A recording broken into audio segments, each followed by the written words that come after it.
今回は Apple Watch をお使いの多くの方が抱える悩み、 Apple Watch のバッテリーがすぐに切れてしまう問題を解決する方法、これを徹底解説します。朝 100% で出かけたのに夕方にはもう 20% 以下なんて経験ありませんか？ Apple Watch は毎日充電するのが当たり前。急な予定で夜帰れないなんてことがあると、次の日にはバッテリー切れになってしまうことが多いです。ここはやっぱり Apple Watch の最大の欠点。この毎日充電が嫌で Apple Watch に手を出していないという方も多いんじゃないかと思います。ただ実はちょっとした設定の違いでバッテリーの持ち時間は大きく変わるんです。2倍とまではなかなかいかないんですが、なんとか2日目の夜くらいまでは粘ってくれるような使い方、これはできるんです。というわけで今回は Apple Watch のバッテリーを長持ちさせる12の方法を紹介します。さらに実際の異なる設定でのバッテリーの減り方も徹底検証。どの設定が一番効果があるのか実証データとともにお届けします。それでは早速見ていきましょう。まずは Apple Watch のバッテリーの基本について簡単におさらいしましょう。 Apple 公式によると通常使用時のバッテリー駆動時間は約18時間とされています。 Apple Watch Ultra なら最大36時間とそれよりは長めです。この時間の根拠については公式ページに詳しく書かれていて、1日300回時刻をチェックしていたり、ワークアウトも60分しっかり行っていたりと、かなりハードな使用を想定したもの。そのため実際には18時間以上は持ってくれるんですが、でもやっぱりバッテリー持ちは決していいとは言えないです。そんな Apple Watch のバッテリーを消耗させる主な要因は何でしょうか？大きく分けると次の2つになると思います。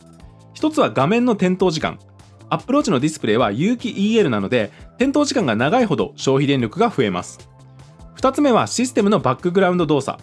例えば通知の頻度が多いとそれだけ画面を点灯させるきっかけになるし、着信音やバイブレーションの消費電力も必要になるのでバッテリー消費が増加します。さらに文字盤のコンプリケーションの更新のためなど、バックグラウンドで動作するアプリも知らないうちにバッテリーを使っていることがあります。また心拍数や血中酸素の測定、ノイズの計測といったセンサーの動作、 Wi-Fi や Bluetooth の使用などもバッテリー消費に影響します。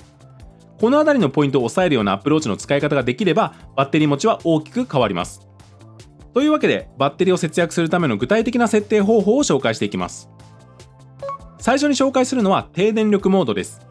バッテリー持ち改善の機能としては Apple の公式の機能で、このモードを使うと通常18時間のバッテリーが最大36時間に伸びます。低電力モードは WatchOS 9 以降で利用可能になった機能。ちなみに WatchOS 8以前までは省電力モードという機能があって、これは Apple Watch を時計表示機能だけ残して全ての機能をオフにするという、いや確かにバッテリーは長持ちするけどこれは使い物にならんじゃんという残念な機能でした。 Apple Watch を長く使っている方は今もこのイメージを持たれている方がいるかもしれませんが、今の低電力モードはちゃんと Apple Watch を Apple Watch として使える設定なので安心してください。低電力モードを有効にするにはサイドボタンを押してコントロールセンターから電池残量をタップ、低電力モードをタップしてオンにするを選べば OK です。または設定アプリからバッテリーを選んで低電力モードをオンにすることもできます。コントロールセンターの電池残量が黄色になり、文字盤にもこの黄色い丸アイコンが表示されれば低電力モードになっていることを表しています。この低電力モード、電池は劇的に長持ちするようになるんですが、その代わりにいくつかの機能が制限されます。大きいのは常時表示ディスプレイがオフになること。シリーズ10など常時表示対応のモデルであっても画面の常時表示がオフになります。なので腕を下ろすと画面は黒くなります。またジェスチャー操作のダブルタップや心拍数の通知、心拍数や血中酸素のバックグラウンド測定もオフになります。ワークアウト中を自動で検出してワークアウトの測定を開始してくれるリマインダー機能もオフになります。また iPhone が近くにないときは明示的に接続を選択しない限りは Wi-Fi やモバイルデータにつながらなくなります。さらにいくつかの処理にも影響が出ます。細かいこといろいろ書いてますが、とにかく画面の常時表示をオフにしていろいろなバックグラウンド処理を制限しまくることでバッテリーを長持ちさせていると考えてもらえれば OK です。実際にどれくらい長持ちするのかはこの動画の後半で実測データで確認しましょう。続いて最もバッテリーを消費するディスプレイ関連の設定を見直していきましょう。Apple Watch のバッテリーを長持ちさせる設定の2つ目として紹介したいのは画面の常時表示オフ。Apple Watch シリーズ5以降は腕を下ろしても時計の画面が表示される常時表示ディスプレイが搭載されていますが、これをオフにするだけでバッテリーの消耗を抑えることができます。Apple Watch を腕時計感覚で使う上では欠かせないディスプレイの常時表示なんですが、やっぱり常時表示させる分バッテリー消費は多いです。オフにする方法は設定アプリから画面表示と明るさを選んで常にオンを選択。これをオフにすれば OK です。腕を下ろすと画面が消えるようになります。アプリのバックグラウンド処理などは変わらず、ディスプレイだけをオフにするという設定なので、画面以外の動作は何も変わらずに使うことができるのがメリット。常時表示をそこまで重要視していない方の中には、この設定で常に使っているという人も結構いる設定ですね。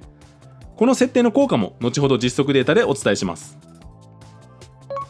続いては手首を上げてスリープ解除をオフにする設定。腕を持ち上げると画面が点灯するという設定は便利なんですが、意図しない点灯でバッテリーを消耗しすぎることがあります。こちらも設定アプリの画面表示と明るさからスリープ解除の項目で手首を上げてスリープ解除、これをオフにしましょう。この設定については僕はあまり使ったことがなかったんですが、 YouTube の視聴者さんからおすすめの低電力設定として教えてもらって目から鱗が落ちました。これ SE など常時表示未対応のモデルだと実用性がかなり落ちてしまうんですが、常時表示対応のモデルであればずっと常時表示モードの時計が出ているので、意外に使い勝手悪くないんですよね。通知が来た時だけ画面をタップするかデジタルクラウンを回して画面を点灯させればいいので、これは意外に実用性のある設定なんです。Apple Watch の常時表示は絶対に必須だけどバッテリーを長持ちさせたい、そういった方にはこの常に常時表示モードで使うという設定おすすめです。こちらも実測データは後ほど。また Apple Watch の画面は環境に合わせて自動調整されますが、明るさを最低限に設定することでもバッテリーを節約することができます。当然画面を明るく点灯させる方が電気を使いますからね。設定は画面表示と明るさの設定項目から輝度を最小に、3段階しかないのであまり劇的には変わりませんが、少し画面が暗くなるのがわかると思います。また文字盤の種類によっても消費電力が違うので、文字盤選びも電力消費を抑えるポイントです。Apple Watch は有機 EL ディスプレイを採用しているので、黒色表示にはほとんど電力を使いません。多くの文字盤で背景色をオフにする設定があるので、できるだけ黒背景の文字盤を選ぶとバッテリー消費を抑えられます。また文字盤にたくさんのコンプリケーションがあると、コンプリケーションの更新のためにアプリのバックグラウンド動作が増えてしまい消費電力も増えます。他にも Apple Watch シリーズ10の常時表示秒針表示に対応した文字盤、これらの文字盤も消費電力が高め。スヌーピー文字盤もアニメーションを動かす必要があるのと、おそらくたくさんの種類のアニメーションを用意するためにメモリー消費が多いのか、消費電力は多いです。写真文字盤もやはりフルカラーの写真を出す影響か消費電力が多く、このあたりの文字盤を避けることで消費電力を抑えることもできます。こういったディスプレイ周りの設定は目に見えてバッテリー消費が抑えられるので、まずは設定として押さえておきたいポイントになります。次にバックグラウンドでバッテリーを消費している要因を見ていきましょう。電力消費として大きいのはやはり通知の影響。これはバッテリー持ちの観点でも大事ですが、そもそも Apple Watch を使う上で通知があまりに多いと常に手首でプルプル震えて煩わしいので、できるだけオフにした方がいい機能です。通知はアプリごとに細かく設定ができるので、不要な通知はどんどんオフにして、本当に即時反応する必要のある大事な通知だけに絞るべきです。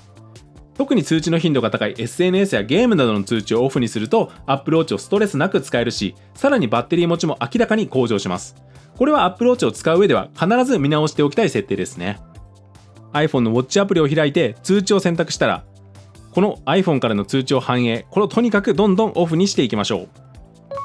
またアプリが勝手にデータを更新するとそれだけバッテリーが減ります。設定、一般、アプリのバックグラウンド更新から必要のないアプリの更新をオフにしましょう。特に使用頻度の低いアプリはその都度起動するだけで十分です。さらに使用頻度がほとんどないアプリはアプリ自体をアンインストールしておくと Apple Watch のホーム画面も混雑しないし、使い勝手は向上すると思います。またアプリごとじゃなくバックグラウンド更新を全てオフにすることもできます。続いては Siri。Apple Watch では意外に使用頻度の高い Siri ですが、3つ用意されている起動方法の全てをオンにしておく必要はありません。普段使わない起動方法はオフにしておきましょう。特に Hey Siri を聞き取ると手首を上げて話すの設定がオンの場合、マイクが常にリスニングモードになるため消費電力は増えます。なのでこの設定はオフにしましょう。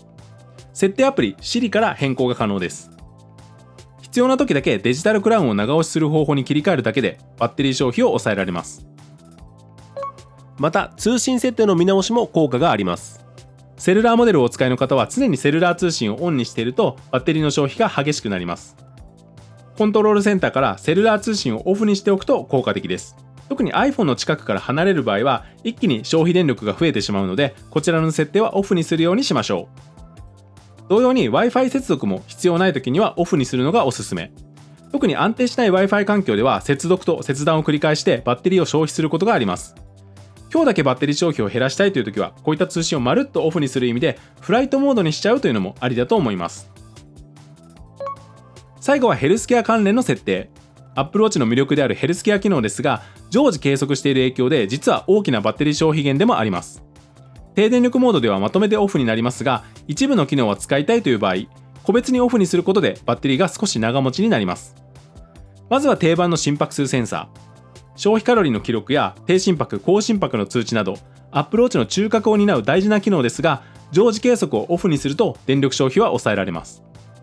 設定アプリ、プライバシーとセキュリティ、ヘルスケア、心拍数から設定をオフにしましょう。同様に血中酸素センサーは定期的な測定のために電力を使用します。心拍数に比べてあまり使われていないデータではあるので、こちらはオフにすることを検討してもいいと思います。設定アプリ、プライバシーとセキュリティ、ヘルスケア、取り込まれた酸素のレベルをオフにすればバックグラウンドでの計測がオフになり、バッテリー消費が抑えられます。同様に各種ヘルスケアセンサーも不要なものはオフにできます。一時的にバッテリー消費を抑えたい場合は低電力モードを使うのが早いですが、常に消費電力を抑えたい運用がしたいという場合は、このあたりの設定で自分の健康状態的には必要ないっていうものがあればオフにするのがいいと思います。環境音の測定もオフを検討したい機能です。騒音が激しい環境の時に通知で教えてくれる機能で、耳の健康のためには便利な機能なんですが、マイクを定期的に使用するためバッテリーに負担がかかります。設定からノイズを選んで環境音測定、サウンド測定をオフにすればこの設定もオフになります。最後にもう一つおまけの設定としてワークアウトの時の設定もお伝えしておきます。 GPS に心拍数、モーションセンサーも使うワークアウト中は特にバッテリー消費が激しくなります。長時間のワークアウトを予定している場合はワークアウトのための低電力モード設定を使いましょう。設定からワークアウトを選んで低電力モードをオンにすることで、ワークアウトを始めると自動的に低電力モードに切り替わるようになります。また低電力モードとは別でワークアウト中の GPS や心拍数の測定回数を減らしてバッテリーを長持ちさせるモードも用意されています。設定からワークアウトを選んで GPS と心拍数の測定頻度を減らす、こちらを選択。これで OK です。長時間のワークアウトを行う場合はこのどちらかの設定を行えばかなりバッテリー持ちは改善されます。というわけでここまで12個のバッテリー長持ち設定をご紹介してきましたが、ここからは実際にこれらの設定をすることでどれくらいバッテリー持ちが変わるのか、バッテリーの減り方を比較してみました。検証端末は Apple Watch シリーズ10の 46mm。 僕のライフスタイルとしては寝る前に充電完了 100% の状態にしておいて、そこから就寝。寝るのはだいたい0時です。朝はだいたい6時くらいに起きて、朝起きたら近所のスポーツジムまで2キロちょっとのジョギング、ジムで30分から40分くらい筋トレして、また2キロちょっと走って帰ってくる。トータルで1時間半くらい朝のワークアウトタイムです。その後はリモートワークなので基本自宅でお仕事。1日の中で Apple Watch に届く通知は多くても20個くらいには絞っていて、それを確認するのと、あとは時計として文字盤を見る感じ。タスク管理系やログ系のアプリをたまに開いたり、スマートスタックでスケジュール確認したりくらいの使い方で、朝のワークアウト以外は大きくバッテリーを消費させるタイミングはなくて、23時くらいには1回充電をするという感じでだいたい使っています。それではまずは通常の設定の場合の推移から。睡眠中は睡眠モードを使って眠りますが、それでもおよそ 10% くらいのバッテリーは減ります。ここは結構バックグラウンドの処理の動き次第で変わるんですが、僕の場合は平均するとこれくらい減るという感じですね。そこからワークアウトでさらに 10% 以上バッテリーが減って、あとは緩やかにバッテリーが使われていって、だいたい夜には 20% から 25% くらいバッテリーが残っている。これが僕の平均的な1日のバッテリーの推移になります。睡眠ログを取るために睡眠中も Apple Watch つけていて、ワークアウト1時間半くらいやって、丸1日 Apple Watch をつけていてこんな感じですね。25% くらいのバッテリー残量があれば、シリーズ10なら寝る前の30分で充電すれば 100% まで充電できるので、そのまままた翌日も同じようなバッテリーの推移がある感じです。もちろん移動の多い日とか、やたら通知が多い日とか、運動もせずゴロゴロ過ごす日とか、多少の増減はありますが、平均するとこんな感じです。これを基準として次に低電力モード、大本命の低電力モードを見ましょう。まず睡眠中のバッテリー消費は6時間睡眠でだいたい 5%。ワークアウト中はやはり多少バッテリー消費が増えますが、それでも通常モードに比べると全然大したことはなくて、お昼の時点でもバッテリー残量は 80% 近く。その後もとにかくバッテリーは減らなくて、通常モードに比べると横ばいに近い推移をします。夜23時間使った時点で平均すると 60% くらいバッテリーは残っています。丸2日全然いけちゃいますね。ただもちろんやっぱりデメリットが多くあって、諸々のバックグラウンド測定がなくなるので、ヘルスケア機能は大きく損なわれます。睡眠中にいろいろなバイタルデータを収集してくれるバイタルの機能もやはり制限されるので、バイタルアプリの表示も低電力で寝た夜のデータはこんな感じになります。取れてないですね。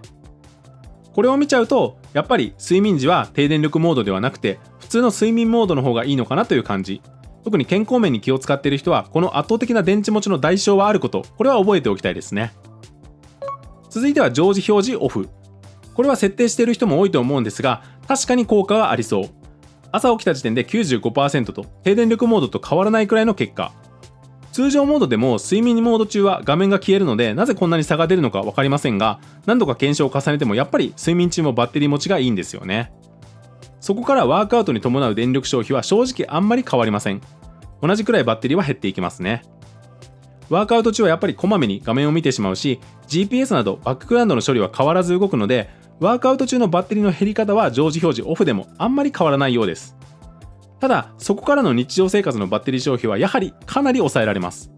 これも5日分のデータの平均なんですが、だいたい1日の終わりで 40%、 2日目のお昼くらいまでは粘れるバッテリー持ちですね。画面の常時表示をオフにするだけなので、健康系のバックグラウンド処理は変わらず動きます。これはかなり現実的に使えるバッテリー長持ち方法だと思います。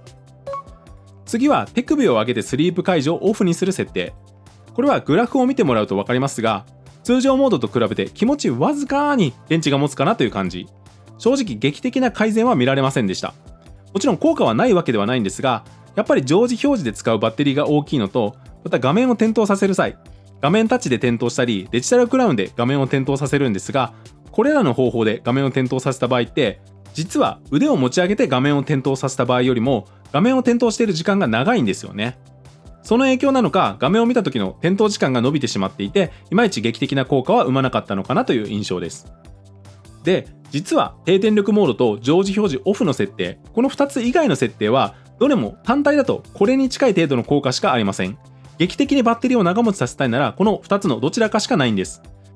じゃあ残りの設定には意味がないのかというと、単体で劇的には効果ありませんが、わずかにはあるので、これらを複数組み合わせると効果が体感できるレベルにまで引き上がります。自分にとっていらない機能、妥協できる要素を選んで設定すればいいんです。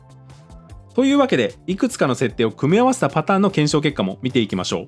この検証データは画面の明るさを暗く、文字盤は黒背景でコンプリケーションなしのカリフォルニア文字盤、アプリのバックグラウンド更新をオフ、環境測定をオフ、Siri の起動をオフ、この5つの組み合わせで設定してみました。結果はこんな感じ。効果ありの常時表示オフと肉薄するくらいには明らかにバッテリー持ちが改善しました。このように自分に合わせたカスタマイズを行うことで不便さをあまり感じずにバッテリー持ちを良くすることはできるので、改めて Apple Watch のバッテリーを長持ちさせる12の方法を確認してみてください。というわけで、これまでの検証結果からシチュエーション別のおすすめ設定をまとめました。まず日常使いの設定としては、バックグラウンド更新は必要なアプリのみ、通知、こちらも重要なものだけに限定、ヘルスケア機能、これも必要な機能のみオン、Siri の起動方法の制限、このあたりは絶対にやりましょう。これだけでも不要なバッテリー消費は減らせるはずです。さらにバッテリー重視の場合は画面の常時表示をオフに、さらに最大限の節約をしたい、明らかに家に帰る前にバッテリーが切れてしまう、そういう場合は必要に応じて低電力モードを設定っていうのがいいと思います。文字盤も黒ベースのものを選ぶとなおいいですね。それでもやっぱりバッテリーが不安という場合は Apple Watch にも対応しているモバイルバッテリーで安心を持ち歩きましょう。いくつか種類は出ていますが、僕の推しはアンカーのこれですね。ちょっと重めではあるんですが、大容量で Apple Watch の充電以外にも万能だし、Apple Watch の充電速度が爆速なので緊急時の充電にはぴったりです。ケーブル内蔵なので iPhone への充電もこれ1台でいけるので、僕も持ち歩くモバイルバッテリーは基本これですね。モバイルバッテリーを持ち歩くのが重いという方は、こういうモバイル充電器を iPhone と一緒に持ち歩いておいて、レンタルバッテリーで充電しちゃうというのもおすすめです。なるべく身軽に、なるべく手ぶらで出歩きたいが充電切れが心配という時、最近は僕はこの CIO の充電器を iPhone につけています。モバイルバッテリーも充電器も詳しくはレビュー動画があるのでご覧ください。というわけで今回は Apple Watch のバッテリーを長持ちさせる12の方法と実際の使用パターンでの検証結果を紹介しました。はっきりと効果があったのは低電力モードと常時表示のオフ。でも細かい設定の組み合わせも十分な効果が得られることが分かりました。個人的におすすめなのは日常使いの設定、これを行った上で通常モードで使い、夜間や電池残量が少ない時は低電力モードに切り替えるというハイブリッド方式。これでちゃんと夜中まで遊べます。